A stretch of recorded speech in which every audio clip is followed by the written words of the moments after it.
ఓషో ఒక బుక్లో ఒక మాట రాశాడు. ఏంటది? సెక్స్ ద్వారా మీ శరీరం జన్మిస్తుంది కానీ మీరు కాదు, మరణం ద్వారా మీ శరీరం నశిస్తుంది కానీ మీరు కాదు. అంటే మీరనేది ఎవరు? అంటే అదే ఒక మిస్టరీ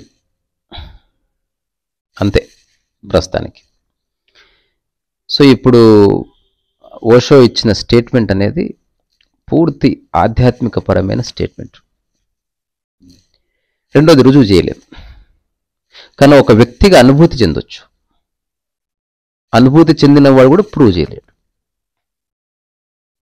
అందుకని it is going to be A mystery for ever. ఈ అనుభవం ఓన్లీ మనిషికి మాత్రమే ప్రత్యేకం, ప్రపంచంలో ఏ ప్రాణికి ప్రత్యేకం కాదు. ఎందుకు? మనిషికి డ్యుయాలిటీ ఉంది, ప్రకృతిలో ఏ ప్రాణికి డ్యుయాలిటీ లేదు. సో ఇక్కడ క్రక్స్ అంతా డ్యుయాలిటీలో ఉంది, ఎక్స్పీరియన్స్లో లేదు. సో ఒక మనిషి చేయడం ద్వారా పుట్టొచ్చు, శృంగారం ద్వారా, కానీ అది ఆ మనిషి కాదు, అది నీవు కాదు. మరణించవచ్చు, బట్ స్టిల్ అది నువ్వు కాదు. శరీరం పుడుతుంది, శరీరం మరణిస్తుంది. ఇది చాలామంది ఆధ్యాత్మికవేత్తలు చెప్పారు. సో మనకి ఉన్న వేదాల్లో ఉన్న ఒక మహావాక్యం ఉంది కదా, ఏది మన అహం బ్రహ్మాస్మి. అహం బ్రహ్మ అస్మి, నేనే దేవుడని కాదు అర్థం. ఈ బ్రహ్మ అనే దాన్ని ఒక్కొక్కడు ఒక్కొక్క విధంగా అన్వయించుకుంటున్నాడు. నేను దాన్ని ఒకవేళ నేను తర్జుమా చేయవలసి వస్తే నేను ఏది ఉందో దాన్ని అంటది అహం బ్రహ్మాస్మి. ఇప్పుడు మన సినిమాలో చూసిన బ్రహ్మ ఆ కాంటెక్స్ట్ వేరే, అదొక సూపర్ పవరు, లేకపోతే అతని క్రియేటరు. ఇంకొకరు ఇట్లా చెప్పారు, ఒక సముద్రంలో ఉన్న నీటి బిందువు సముద్రం నుంచి వేరుపడ్డది. సముద్రంలో ఏ ఏ లక్షణాలు అయితే ఉన్నాయో అవన్నీ ఈ నీటి బిందువులో కూడా ఉన్నాయి. తద్వారా ఈ నీటి బిందువు హఠాత్తుగా అనుభూతి చెందింది అహం బ్రహ్మాస్మి. అంటే నాలో ఏదుందో ఈ విరాట్ సముద్రంలోనూ అదే ఉంది. ఇది ఒక వ్యాఖ్య. దీంతో పాటు తత్వమసి అని ఒకటి ఉంది, తత్వం అసి. ఒకసారి ఓషోని అడిగారు అనమాట, సో తత్వమసి గురించి చెప్పండి అని. అప్పుడు ఓషో ఏం చెప్పాడంటే, బాబాయ్ అన్ని చెప్పుకోకూడదు, కొన్ని చెప్పుకోకుండా వదిలేద్దాం అని దాని గురించి చెప్పలేదు అసలు. అంటే నీవు నేను ఒకటే అన్న ఒక భావం తత్వమసి. నీలో ఏదుందో నాలో అదే ఉంది, తత్వమసి. నీలో ఏది ఎప్పటికి మారదో నాలో ఎప్పటికి అది మారదు, తత్వమసి. సో ఈ మానవ జాతిని పట్టి నిలబెడుతున్నా లేదా నిరంతరం ఒక చోట కలుపుతున్న అనుభవం అదే ఆకలి తత్వమసి. సో నిద్ర తత్వమసి. అంటే ఇక అది చెక్కు చెదరడం లేదు. కొన్ని వేల సంవత్సరాల నుంచి నిద్రించిన మనిషి ఉన్నాడా? కొన్ని వేల సంవత్సరాల మానవ జాతి మనవడులో ఆకలిగా ఉన్న మనిషి ఉన్నాడా? లేడు. ఇప్పుడు ఆధ్యాత్మిక పరమైన విషయాన్ని చర్చిస్తున్న నేను ఎందుకు ఆకలి నిద్రను తీసుకొస్తున్నానంటే, ఆధ్యాత్మికత ఓన్లీ ప్రకృతికి పరమైంది అనేది మనిషి మర్చిపోయింది బేసికల్లీ. సో ప్రపంచానికి సంబంధించిన 1,00,000 విషయాన్ని దానికి లింక్ చేసి వాటిని అనలైజ్ చేయలేక సస్తున్నాడు. It is purely nature's phenomena. అహం బ్రహ్మాస్మి, అందులో ప్రపంచం లేనే లేదు. ఒకవేళ దేవుడు అనేవాడు ఉంటే అతను ప్రపంచాన్ని క్రియేట్ చేస్తాడు. అతను ప్రకృతిలో ఉన్న మనిషిని క్రియేట్ చేయడం వరకు ఎండ్ అయింది, అక్కడితో ఆయన రెస్పాన్సిబిలిటీ అయిపోయింది. కానీ మనిషి తనకున్న స్వయం చాలిత శక్తి వల్ల ఒక వస్తువు తయారు చేసిండు, ఒక కంపెనీ పెట్టిండు, ఆ కంపెనీ పోయింది, మనిషి బాధపడ్డాడు. దీంతో దేవుడికే సంబంధం లేదు. ఇప్పుడు సినిమాలు తీసేవాళ్ళు సినిమా సక్సెస్ కావాలని తిరుపతికి వెళ్తున్నారు, అన్కాన్షియస్ యాక్ట్. అది అనవసరంగా దేవుడికి సంబంధం లేని దాంట్లో దేవుడిని ఇరికియడం తప్పు. అంటే he should be free from this stupidity. నిజానికి అతను ఒక మనిషి ఊహించుకుంటే, ఒక మనిషి ఎంత సూపర్ పవర్ అయినా, ఎంత పిఎం అయినా, హీ కెనాట్ అడ్రస్ ఎవ్రీబడి. అట్లా కుదరదు. అది ఎట్లా సాధ్యమవుతుంది ప్రతి మనిషిని అడ్రస్ చేయడం? సో అప్పుడు గుండు గుర్తుంటుంది అంతే. ఓకే ఓకే, చలో చలో చలో. అట్లా కాకుండా మనిషి అనే కాంటెక్స్ట్ నుంచి దేవుణ్ణి బయటపడి ఒక శక్తి లేదా ఒక సెల్ఫ్ సస్టైన్డ్ మెకానిజం అది నీలో కూడా ఉంది అన్న కాంటెక్స్ట్లో కనుక చూస్తే కొన్ని ఆన్సర్స్ దొరుకుతాయి. అంటే ఆలోచించే వాళ్ళకే దొరుకుతాయి, అందరికి దొరుకుతాయి అన్న గ్యారెంటీ లేదు. ఇప్పుడు నువ్వు అప్పుడు తిరుపతికే వెళ్ళనక్కర్లేదు ఇంకా, ఎందుకంటే ఉన్న చోటనే అది ఉంది, ప్రత్యేకంగా ఒక ప్రాంతంలో లేదు. మనం ఒక సూపర్ పవర్ని దానికి ఒక మనిషి రూపాన్ని ఇచ్చినప్పుడు అక్కడి నుంచి ఆ ఏరియాకి ఒక ప్రత్యేకత వస్తుంది. అట్లా కాకుండా మనిషిని తప్పిస్తే ఒక శక్తిగా చూస్తే ఇట్ ఈస్ ఎవ్రీవేర్. అట్లా గాడ్ ఈజ్ ఎవ్రీవేర్, లేదా గాడ్లీనెస్ అని ఓషో అన్నట్టు it is everywhere, it is omni present and omni potent. తర్వాత మనకి చరిత్రలో కొన్ని సంఘటనలు ఉన్నాయి, చాలామందికి తెలిసి ఉండొచ్చు, తెలియకుండా కూడా ఉండవచ్చు. మన్సూర్ అల్ హిల్లాజ్ అని ఒక పేరు ఎప్పుడన్నా విన్నారా? సో సూఫీయిజంలో మన్సూర్ అనే ఒక క్యారెక్టర్ ఉంది. సో మన దగ్గర ఇండియన్ కాంటెక్స్ట్లో ఎవరన్నా అహం బ్రహ్మాస్మి అంటే నేను దేవుణ్ణి అని దాన్ని తర్జుమా చేస్తున్నారు. నేను దాన్ని అంగీకరించాను, ఎందుకంటే first you have to define God. ఇప్పుడు నేను కలెక్టర్ అంటే ఏందో డిఫైన్ అయింది కనుక ఎవరికైనా అర్థమవుతుంది. నేను బస్సు డ్రైవర్ అర్థమవుతుంది. బట్ నేను దేవుణ్ణి లేదా నేను Brahma, first one has to define what God is. So ఇప్పటి వరకు మానవ జాతి ఫెయిల్ అవుతూనే వస్తూనే ఉంది.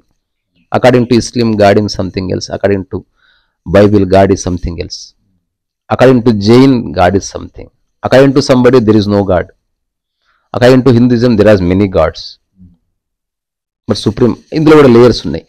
సో మనిషికి 100% తెలీదు వాట్ ఇట్ ఈజ్ అని. మన దగ్గర ఇంకా కొంచెం లిబరల్ కాబట్టి అమ్మవారిని కూడా ప్రతిష్ఠించుకున్నాం, జంతువులకి ప్రాధాన్యతనిచ్చినాం, ప్రకృతికి ప్రాధాన్యత ఇచ్చినాం. అంటే మోర్ లిబరల్ స్పిరిచువల్ రెల్మ్లో మనం జీవిస్తున్నాం. ప్రపంచంతో పోలిస్తే we are the most liberal spiritual realm. ఇది ప్రపంచంలో టాలరెన్స్ లేదు. అల్హిల్లాస్ అనౌన్స్ చేసిండు అనల్ హక్ అని. అనల్ హక్ అంటే ఏంది? ఇప్పుడు అహం బ్రహ్మాస్మికి ఈక్వావలెంట్. అఫ్ కోర్స్ దీన్ని మళ్ళీ కాంట్రడిక్ట్ చేసిన కొందరు ఉన్నారు, అంటే ఖురానిస్టులు కావచ్చు, లేకపోతే ఇస్లాం స్టడీ చేసిన వాళ్ళు. No there is no equivalence between అహం బ్రహ్మాస్మి అండ్ అనల్ హక్. అహం బ్రహ్మాస్మి అంటే నేను బ్రహ్మాన్ని, అంటే బ్రహ్మం అంటే ఏంది? మొత్తం. సో ఆ మొత్తమే నేను, అంటే నీటి బిందువే సముద్రం అన్న కాంటెక్స్ట్ ఉంది కదా. అనల్ హక్ ఆ కాంటెక్స్ట్లో అతను చెప్పలేదు. అనల్ హక్ అంటే నేను మాత్రమే ఉన్నా, ఐ ఆమ్ ద సెల్ఫ్ అని చెప్పే ప్రయత్నం చేసిండు. He accentuated that Iness. మన నిసర్గదత్త మహారాజ్ అంటాడు, ఎవరన్నా ఒక భాషలో స్టేట్మెంట్ ఇచ్చినప్పుడు ఆ స్టేట్మెంట్ని బట్టి చెప్పొచ్చు వాడి మైండ్ ఎట్లుందని. ఫర్ ఎగ్జాంపుల్, నేను చాలా సంతోషంగా ఉన్నాను, ఇది ప్రాపంచికం కరెక్ట్, కానీ స్పిరిచువల్ కాంటెక్స్ట్లో ఈ స్టేట్మెంట్లో లాజికల్ ఫాలసీ ఉంది. నేను సంతోషంగా ఉన్నాను, సో నేను ఎప్పటికుంటుంది ఈ సంతోషంగా ఉన్నాను, అది కొన్నిసార్లు నేను బాధలో ఉన్నాను, ఈ సంతోషం బాధ వస్తూ పోతుంది, ఇది ఎప్పుడు కాన్స్టెంట్ ఉంది. అట్లా కాకుండా కొంచెం స్పిరిచువల్టీ తెలిసి కొంత అనుభవము కలిగి వాడు ఒకవేళ ఒక కాంటెక్స్ట్లో భాషను కనుక పెడితే వాడు వాడే భాష సందర్భాన్ని బట్టి కొంచెం ప్రాపంచికంగా సేమ్ ఉండొచ్చు. నా శరీరానికి ఆకలిస్తుంది, ఇది కొంచెం spiritual way of saying things. కాలికి దెబ్బ తాకింది, నేను బాగానే ఉన్నాను, దిస్ ఇస్ స్పిరిచువల్. నా కాలికి దెబ్బ తాకింది లేదు. తేడా అర్థమైందా?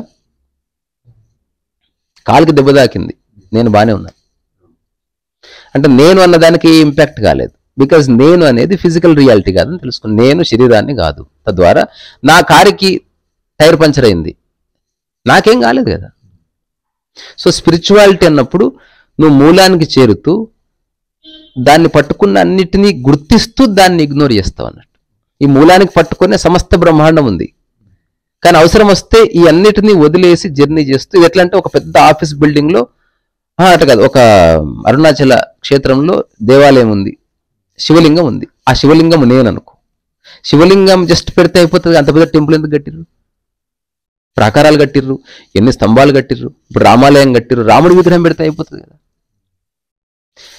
ప్రతిష్టాపన జరిగేది రాముడి విగ్రహానికి కదా. మరి ఆ చుట్టుపక్కల ఆ పరిసరాలు, అంత అందము, అంత పిల్లర్స్ ఎందుకు అంటే, ఇది నిలబడాలంటే ఇవన్నీ కూడా ఉండాలి. నువ్వు అన్నిటినీ చీల్చుకొని నువ్వు వచ్చేదే ఇడికి మళ్ళా, అవునా కదా? అట్లా ఆధ్యాత్మికత విషయానికి వస్తే నువ్వు అన్న కాంటెక్స్ట్, నేనెవరు అన్న నిజమైన ప్రశ్న, రమణ మహర్షి అన్న కాంటెక్స్ట్ తెలుసుకోవాలంటే ఈ నేను అనే దాన్ని పట్టుకొని ఉన్న 1,000,000 విషయాల్ని గుర్తించు. కానీ అవసరమైనప్పుడు ఎంక్వైరీలో ఏదేది వదిలేసినా లేకపోయినా ఈ నేనుకు డిస్టర్బ్ అవుతలేదు, దాన్ని వదిలేస్తురా. ఫర్ ఎగ్జాంపుల్, నేతి కాంటెక్స్ట్ ఉంది, ఇప్పుడే చెక్ చేద్దాం. మనం ఒక 3 ఫ్రెండ్స్ ఉన్నారు, ఇలా వదిలేస్తురండి. ఇప్పుడు నేను ఆక్షన్లో ఏదన్నా బోర్డు పట్టుకుంటారు కదా, అట్లా బోర్డు పట్టుకున్నా. జాబ్ అంటే ఏది లేకపోతే నీ జీవితం ఉల్టా పల్టా అయిపోతుందో దాన్ని మాత్రమే నీదనుకోవాలి. అది లేకపోయినా పర్వాలేదు అనుకుంటే పాస్ అన్నారు. జాబ్ అంటే ఉన్న 10 మందిలో 9 మంది లేకపోయినా పర్వాలేదు అన్నారు, ఒకటి మాత్రం నాకు జాబ్ లేకపోతే ప్రాబ్లం అన్నాడు. జాబ్ వాడిని ఇరికిస్తుంది. మిగతా 9 మంది జాబ్ చేస్తున్నారు, జాబ్ని ఇగ్నోర్ చేయట్లే, బట్ జాబ్ లేకపోయినా పర్వాలేదని తెలుసుకున్నారు. ఇది ఒకటి అయిపోయిందా? నెక్స్ట్ అన్నాడు డబ్బు. 10 మందిలో 9 మంది డబ్బు ఉంటేనే మాకు జీవితం అన్నారు. ఒకడన్నారు డబ్బు లేకపోయినా బతికేస్తారు, రమణ మహర్షి ఫర్ ఎగ్జాంపుల్. మిగతా 9 మందిని ఒకవేళ భవిష్యత్తులో బాధ పెడితే డబ్బే బాధ పెడుతుంది, ఇతన్ని బాధ పెట్టదు. ఎందుకంటే డబ్బు లేకపోయినా పర్వాలేదని తెలుసుకున్నాడు. అమ్మాయి, అందరికి అందరూ అప్పుడు ఎదురు చూడాల్సి వచ్చింది. ఎవడో అన్నాడు ఐ క్యాన్. అమ్మాయిని వదిలేయమని కాదు, అమ్మాయే, అక్క అమ్మాయే, ఈ ప్రకృతే అమ్మాయి. కానీ అది ఉన్నా లేకపోయినా నీకు బాధ కలుగుతలేదు, నీవంటే మూలం. ఇప్పుడు రాముల వారి విగ్రహాన్ని ప్రతిష్ఠించారు, ఇప్పుడు చాలా కార్యక్రమాలు జరుగుతూనే ఉంటాయి, టెంపుల్స్ కడుతున్నారు, చుట్టుపక్కల ఏమో చేస్తున్నారు కదా. రాముల వారి విగ్రహాన్ని ఇంకా జరపడానికి వీల్లేదు, ఇంకా అయిపోయింది, అది ప్రతిష్ఠించబడ్డది. సో అది ఖయామత్ కంటే కొన్ని వేల సంవత్సరాలు ఈ ఇంచు కాదు కదా, ఒక్క ఎంఎం కూడా జరగడానికి వీల్లేదు. అందుకే దాన్ని ప్రాణ ప్రతిష్ఠ అన్నాం. That may become the centre of whole India. దాని చుట్టూ ప్రపంచం అంతా తిరుగుతూ ఉంటుంది, దాని చుట్టూ ప్రపంచం అంతా కూడా తిరుగుతుంది, దాని చుట్టూ విశ్వం అంతా కూడా తిరగచ్చు, if that becomes the centre. అట్లనే ఇంకొక చోట ఇంకో దాన్ని ప్రతిష్ఠించినావు, దాని చుట్టూ ప్రపంచం అంతా తిరగదా? అట్లా నిన్ను నువ్వు ఒక చోట ప్రతిష్ఠించుకోయినా ఇంకెక్కడికి పోకు. ఇప్పుడు నేను చేస్తున్నది కొంతవరకు అదే, ఇంకెటు పోయేది లేదు. ఎంత తిరిగినా, ఎన్ని దేశాలు తిరిగినా యు ఆర్ వెరీ లిమిటెడ్. నీ కాళ్ళు చేతులు బేరింగులు బాగున్నంత వరకు తిరుగుతావు, ఆ తర్వాత. సో ఈ నేతి అనే కాన్సెప్ట్లో అట్లా నీ జీవితంలో నీవు సంబంధం కలిగి ఉన్న ఒక్కొక్క దాన్ని వదిలేస్తురా. వదిలేయడం వల్ల ఈ నేనుకి ఏమన్నా డ్యామేజ్ ఉందో చూసుకో. కొందరు తెలుసుకున్నారు, ఈ సర్వం పోయినా నేను అట్లే ఉంది.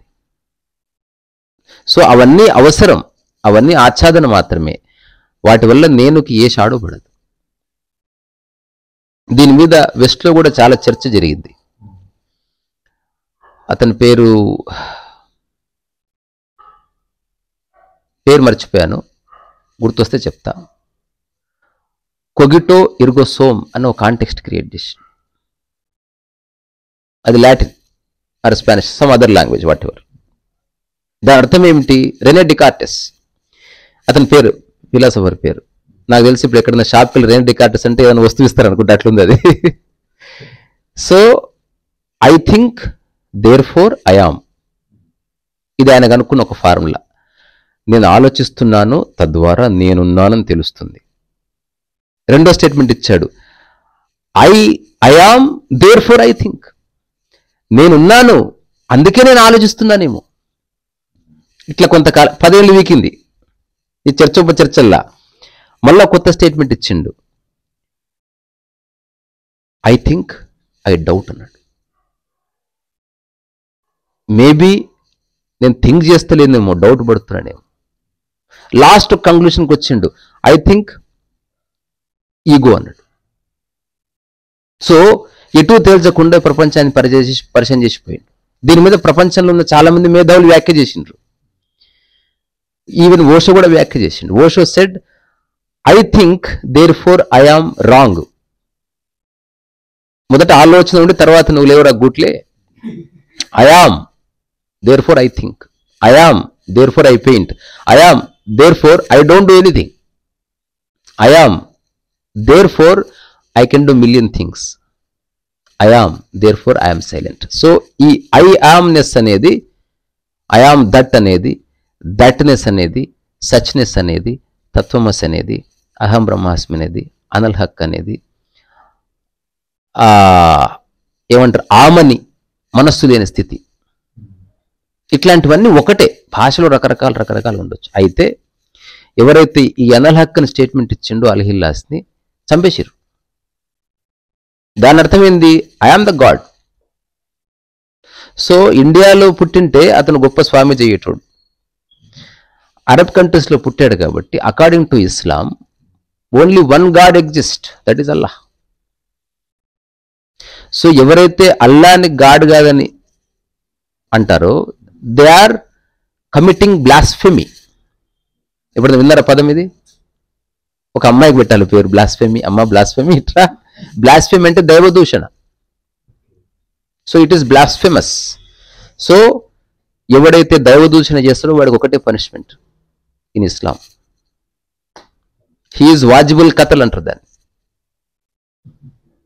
అంటే ఏం చేయాలి? చంపడం అంటే ఏమీ లేదు, తన్సే సర్కో అలక్కర్న, అంటే వెరీ సింపుల్.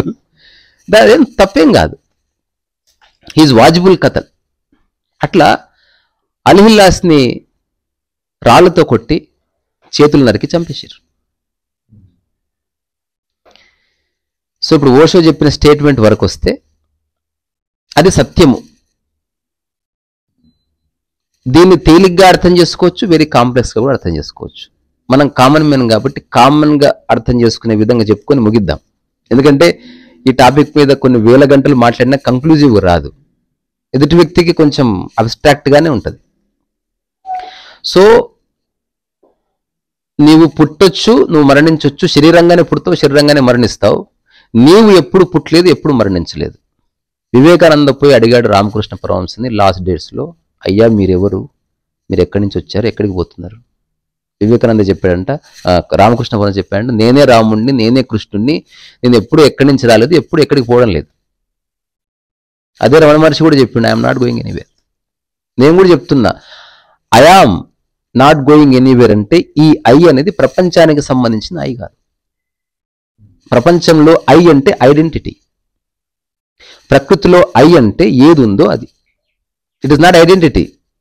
ఏ సింహం కూడా ఇట్లా ఛాతి విరుచుకునే సింహాన్ని అని చెప్పదు, అది దానికి ఆ విషయమే తెలియదు. ఏ పులికి తెలియదు పులి అని. దాన్ని జింకను చూస్తే దానికి ఒకటి తెలుస్తుంది, ఆకలి తగ్గుతుంది అంతే. అది జింకకు కూడా తెలియదు. ప్రకృతిలో దేనికి తెలియదు అదేమిటో. ప్రకృతి అంటే ఒక అంతులేని అనామకత, ఒక నోబడినెస్. అందులో మనిషి ఐడెంటిటీ క్రియేట్ చేసుకున్నాడు. So I should be understood in two ways. ప్రపంచపరంగా ఐ అంటే ఐడెంటిటీ, ప్రపంచపరంగా ఐ అంటే ఈగో. ప్రపంచపరంగా ఐ అంటే పరేషాన్ ఆర్ వాట్ ఎవర్. నీ యొక్క హోదా, నీ యొక్క అధికారం, నీ స్టేటస్, ఇదంతా ఐ కిందికి వస్తుంది. సో ఈ ఐ అనేది ఎప్పటికి ఉంటుందంటే ప్రపంచపరమైన ఐ ఉంటుందని కాదు, ప్రకృతి పరంగా ఒక ఐ ఉంది. ప్రపంచపరంగా ఉన్న ఐ, నీ ఐ వేరు, నా ఐ వేరు. అటనే నీ ఐ వేరు, నా ఐ వేరు. సో నీ ఐ వేరు, నా ఐ వేరు, ఆయన ఐ వేరు. ప్రకృతి పరంగా ఉన్న ఐ అందరికి ఒకటే. అట్లా తేలికైన పరిభాషలో అర్థం చేసుకుంటే ప్రకృతి పరంగా ఉన్న ఐ ఆకలి మనందరికి ఒకటే. ప్రకృతి పరంగా ఉన్న ఐ నిద్ర, ప్రకృతి పరంగా ఉన్న ఐ భావప్రాప్తి. ఆ యొక్క సంభోగం యొక్క చివరి క్షణాల్లో మనిషి అనుభవించే ఆనందం మనిషి అనుభవిస్తలేడు, ప్రకృతి అనుభవిస్తుంది. లేఉండదు. నువ్వు అనేది ఉన్నావా, అసలు నువ్వు చేస్తలేవు అది. Somebody else is doing. నువ్వు ఒక కలెక్టర్ అని గుర్తుపెట్టుకొని భావప్రాప్తిలోకి ఎంటర్ కావడం అసాధ్యం. ఆవలిస్తున్నప్పుడు నువ్వు ఒక ముఖ్యమంత్రిగా స్పెషల్గా ఆవలించడం కుదరదు. తుమ్మినప్పుడు ప్రధానమంత్రి స్పెషల్గా తుమ్మడం కుదరదు. ఇవన్నీ ప్రకృతి దుమ్ముతుంది, నువ్వు దుమ్ముతలేవు. ఒకసారి ఒక ఆశ్రమానికి పోయి ఒక 21 days ట్రైనింగ్ తీసుకుని ఒక మిత్రుడు వచ్చాడు. ఈ 21 daysలో I got tremendous control over my body అన్నాడు. ఏది పిత్తు అన్న, పిత్తలేపోయాడు. మొత్తం వంద కాడి చేస్తావు. అరే నువ్వే అన్నావు, అది నువ్వు చేయలేవు బాస్. అది వచ్చినప్పుడు నువ్వు కోఆపరేట్ చేయాలి. You are only facilitator. You cannot create fart. నువ్వు నిద్రను సృష్టించలేవు, నువ్వు ఆకలిని సృష్టించలేవు, అది వస్తుంది. సో ఆకలిని భగవంతుడు అనుకో అత్యంత దగ్గర ఆధ్యాత్మికతకి. దీని అర్థం ఏంది? అందరిలో ఆకలి ఉంది అంటే అందరిలో దేవుడు ఉన్నాడని, నీలోనూ ఆకలి ఉంది, నీలో దేవుడు ఉన్నాడని. సో నీలో ఉన్న దేవుడితో అందరిలో ఉన్న దేవుడిని చూడు. దీని తత్వము దాని తత్వం ఒకటి. ఇప్పుడు సముద్రంలోంచి నేను బకెట్ నీళ్ళు ఉంచుకున్నా, నువ్వు ఒక బకెట్ నీళ్ళు, ఈ రెండు వేరు బకెట్లు ఉన్నాయి, బట్ రెండు ఒకటే అని తెలుసుకో. అట్లా వాడిలో ఉన్న క్వాలిటీ నీలో ఉన్న క్వాలిటీ ఒకటి. సరే తెలుసుకున్నావు, ఇక్కడతో అయిపోయిందంటే you are only thinking about God. Next ఆచరణ వస్తుంది. నీ ఆకలి ఎట్లా తీర్చుకుంటావు? అందరి ఆకలి తీర్చుకో. డొక్కా సీతమ్మగా అంటే ఎవ్వరు నీ సమక్షంలో ఆకలితో ఉన్నా అక్కడ వ్యాపారాన్ని తీసుకురావద్దు, అరమరికలు తీసుకురావద్దు, డిస్క్రిమినేషన్ తీసుకురావద్దు, కులాలు తీసుకురావద్దు, మతాలు ఆకలి మాత్రమే ఉంది అక్కడ, ఇంకా వేరే ఏమీ లేదు. You are not feeding a person, you are feeding that hunger itself. You are addressing the hunger. అంటే నువ్వు ఆకలిని అడ్రస్ చేస్తున్నావు, నీ ఆకలితో దాన్ని చూస్తున్నావు తప్ప అన్నదానం చేసినప్పుడు నువ్వు ఆకలిని తీరుస్తలేవు, నీ యొక్క ఈగో సాటిస్ఫై చేసుకుంటున్నావు. You are fulfilling something else. అట్లా కాదు. అట్లనే నిద్ర అనేది ఒక ఈ ఐనెస్కి సంబంధించింది. సో అట్లా గనక చూస్తే ఇంకా కొంచెం తేలికపరచాలంటే గాలి దేవుడు అనుకో, నీలోనే ఉంది, వస్తుంది పోతుంది. వీడిలో ఉంది, నీలో ఉంది, అందరిలో ఉంది, కుక్కలో కూడా ఉంది. ఆకలి అన్నిట్లో ఉంది. ఏది అన్నిట్లో ఉంటుందో దట్ ఈజ్ రియల్ ఐ. ఇప్పుడు నేనెవరు అని గుర్తించి రమణ మహర్షి అంటే నేనెవరని కాదు, నా అస్తిత్వానికి ఏది మూలమో దాన్ని చూడురా గూట్లే అని దాని అర్థం. నీ అస్తిత్వానికి మూలం ఆకలి, దాన్ని చూడు. రమణ మహర్షి ఏం చేసిన? రోజు మంచి తినడు. నీ అస్తిత్వానికి మూలం మౌనం, నీ అస్తిత్వానికి మూలం ఒక కదలిక, ఒక పని. నీ అస్తిత్వానికి మూలం ఏంది? నిద్ర. నీ అస్తిత్వానికి మూలం ఏది? నీ అస్తిత్వంలో అందరికీ ఈక్వాలెంట్ ఉందో దాన్ని కనుక పట్టుకోగలిగితే ఈ ప్రశ్నలన్నిటికీ జవాబు. ఎందుకో తెలుసా? ఆ ప్రశ్న డిసప్పేర్ అయిపోతుంది. ఎవడైతే ఐ అనే దానికోసం వెతుకులాడుతున్నాడో అది వాడే, అది వాడిలోనే ఉన్నది. ఎగ్జాంపుల్, ప్రపంచంలో ఇంతమంది అన్వేషించి ఎన్నో అనుకుంటున్నారు కదా, ఎందుకు ఆకలిని అన్వేషించాలని పోతలేడు? వాడిలో ఉందని తెలిసినప్పుడు అన్వేషణ అయిపోయిందా లేదా? అంతే, అంతకుమించి ఏమీ లేదు. నీలోనే ఉంది అని తెలుసు గనుక. అట్లా కాకుండా ఒక వ్యక్తికి అసలు ఆకలి అయితే లేదు, వాడు అన్వేషిస్తాడా లేదా? వాడు నానా మెడిసిన్స్ మింగి ఆకలి కోసం ఎదురు చూస్తూ ఉంటాడు. అవునా కదా? జుట్టు లేని వాడే కదా జుట్టు కోసం అన్వేషించేది. అందరికి అదృష్టార్థం మంచి బొచ్చుంది, ఏం ప్రాబ్లం లేదు. సో మనలో ఉందని గుర్తిస్తే నీ అన్వేషణ అయిపోతుంది. రెండవది, మనలో ఉన్నదే అందరిలోనూ ఉంది అని గుర్తిస్తే సూపర్. అవన్నీ వేరు అని గుర్తిస్తే మళ్ళీ కాన్ఫ్లిక్ట్ ఉంది. అట్లా కాకుండా నాలో ఉన్నదే అందరిలోనూ ఉంది, ఈ నాలో ఉన్నది అందరిలో ఉన్నదంతా కలిపి ఒక్కటే అని గుర్తించడంతో అహం బ్రహ్మాస్మి ఎండ్ అయింది, అనల్హక్ అయిపోయింది, తత్వమసి అయిపోయింది. అప్పుడు నీవు నేను ఒకటి, ప్రపంచపరంగా నీవు నేను ఒకటి కాదు. నా ఆర్ట్ వేరే, నా కథ వేరే, నా చిరంజీవి నేను ఒకటి ఎట్లయితాం? చిరంజీవి ఆడున్నాడు, చిరంజీవి మైకేల్ జాక్సన్, చిరంజీవి ఈడున్నాడు, మైకేల్ జాక్సన్ ఆడు ఉన్నాడు. సో అంతరాలు ఉంటాయి.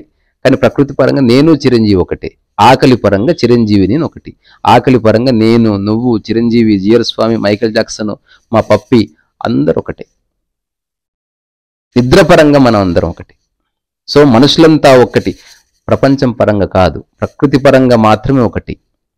ఈ అందరిలో ఉన్న ఒక కామన్ ఎలిమెంట్ ఏదైతే ఉందో ఆ ఒక్కటి పరంగా మనం అంత ఒక్కటి. మిగతా అన్ని విషయాల్లో వేరు. నీ శరీరం వేరు, నా శరీరం వేరు, నీ ఆర్ట్ వేరు, నా ఆర్ట్ వేరు, నా టాలెంట్ వేరు, నీ టాలెంట్ వేరు, నా ఆర్థిక స్తోమత వేరు, నీ ఆర్థిక స్తోమత, నా ఎత్తు వేరు, నీ ఎత్తు వేరు, అంత వేరు. ఆకలి విషయానికి వస్తే అంత పక్కకి జరిగిందా లేదా? Everything became secondary. సో ఆధ్యాత్మికత అర్థం చేసుకోవాలంటే నొప్పిని పట్టుకో, అందరికి నొప్పి ఉంది. ఆకలిని పట్టుకో, అందరికి ఆకలి ఉంది. నిద్రను పట్టుకో, అందరికి నిద్ర ఉంది. శృంగారానికి సంబంధించి కూడా ఆప్షన్ ఉంది, కానీ ప్రపంచం దానికి కరప్ట్ చేసేసింది. It is no more. ఒకప్పుడు ఆకలి ఎంతో శృంగారం అంతే, ఇప్పుడు కాదు. ఇప్పుడు శృంగారం మెల్లగా ప్రపంచ వస్తువు అయిపోయింది. It is no more natural, it is business నా. కాబట్టి దాన్ని తీసేద్దాం. ఒకప్పుడు న్యాచురల్, ఎక్స్ట్రీమ్లీ న్యాచురల్. ఒకనొక పుస్తకం ఉంది, బాగానే ఉంటుంది, కానీ అప్పుడు ప్రపంచం ఇట్లా ఉండదు. అట్లా ఇంత డెవలప్మెంట్ ఉండదు.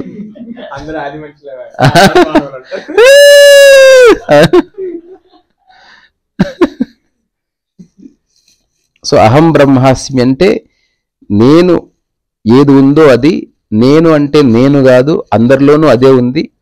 అట్లాగే అందరిలో అదే ఉంది, ఉన్నదంతా ఒక్కటే, అది బ్రహ్మాస్మి. సో దానికి నువ్వు వేరు చెయ్యి, అదే దాంట్లో కలుపు, అదే ఓం పూర్ణమిదం పూర్ణమదం పూర్ణాత్ పూర్ణమదచ్యతే పూర్ణస్య పూర్ణమాదాయ పూర్ణమేవ విశిష్యతే. అంటే ఇంకా అంతకుమించి ఏమి లేదు ఇంకా. సో ఒక మనిషి జీవితంలో ఏం తెలుసుకుంటే ఆనందంగా ఉంటుంటే ఇది తెలుసుకుంటే ఆనందంగా ఉంటుంది.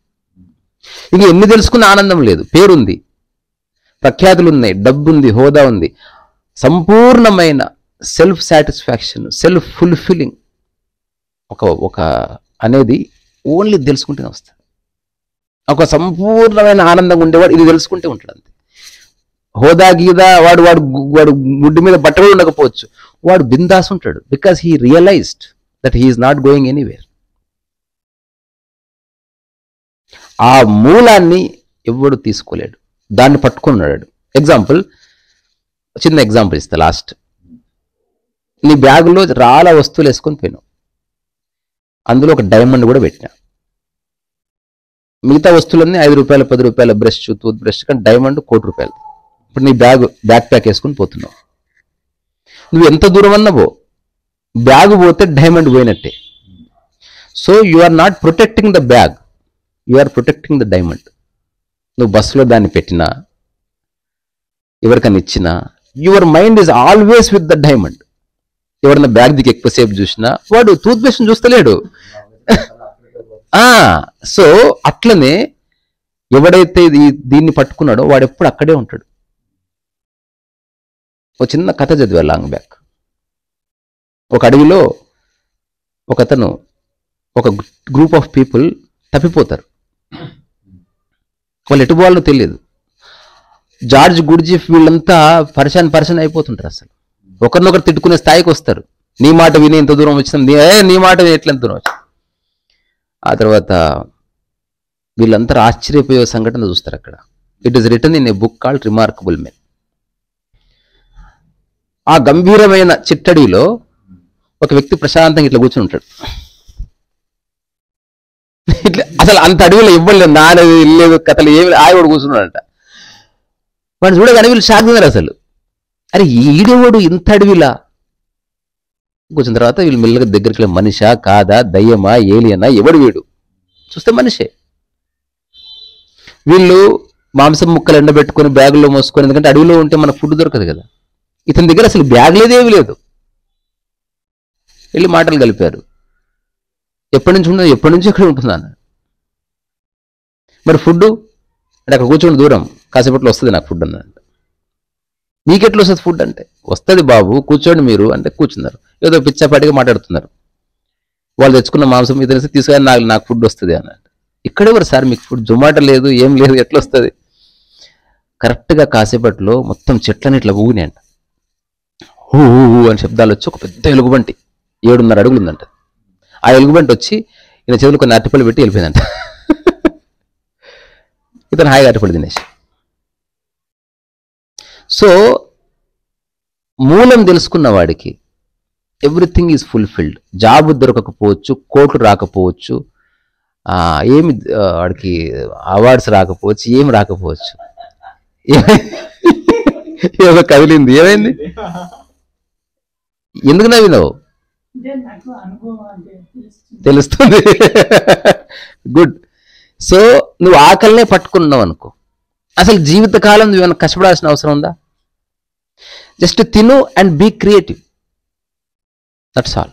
జస్ట్ తిను, బీ క్రియేటివ్, తిను, బీ క్రియేటివ్. ఇంకా మిగతా వాటిని వదిలే. ఎన్నన్నా రాని, నెక్స్ట్ అవార్డు వచ్చింది, కార్ వచ్చింది, లిమోసిన్ వచ్చింది, అందమైన దేన్ని పట్టుకోకు, ఆకలిని పట్టుకో, మూలాన్ని పట్టుకో, వదులకు. ఇవన్నీ వచ్చిపోయేటివి. ఇది ఎప్పటికి ఉంటుంది. దీన్ని మర్చిపోకు, దీన్ని ఇగ్నోర్ చేయకు. ఫ్రెండ్స్ వచ్చిరని ఆకలిని వదిలిపెట్టకు, ఆ ఫ్రెండ్స్ని వదిలి తిను. అట్లే. సరే, అంతే.